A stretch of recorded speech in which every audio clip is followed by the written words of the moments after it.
A tiny atoll in the South China Sea is making global headlines again. China has announced plans to create a national nature reserve at Scarborough Shoal. But for the Philippines, this is no environmental gesture.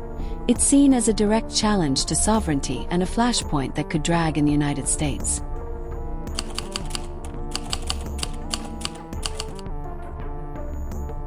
Scarborough Shoal, known as Huangyan Island in China and Panatag Shoal or Bajo de Masinloc in the Philippines, is one of Asia's most hotly contested maritime features.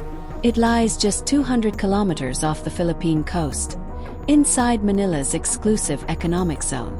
The lagoon's turquoise waters are rich in fish stocks and offer safe anchorage for ships during storms.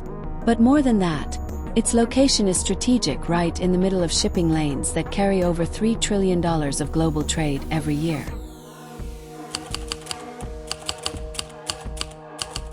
Beijing now says it will designate a 3,500-hectare nature reserve at the shoal to protect coral reef ecosystems.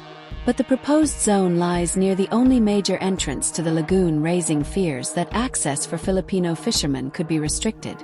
For years, Manila has accused China of damaging reefs through clam harvesting, while Beijing has leveled similar accusations back. Critics say this move could tighten China's control rather than protect the environment.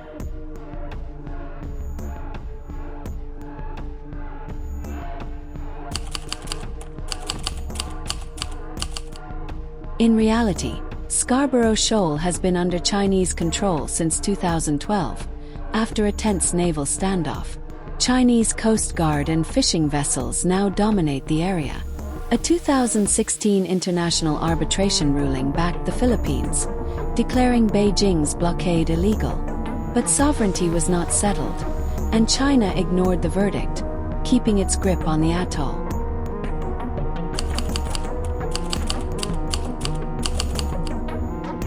Tensions at the shoal have flared many times. Incidents include boat rammings, water cannons, and dangerously close aerial maneuvers. Neither side has deployed warships, but that red line may not hold forever. The Philippines is far outmatched militarily, but it has one powerful ally, the United States. Under their 1951 defense treaty, Washington has pledged to defend Manila if attacked, and that now explicitly includes the South China Sea.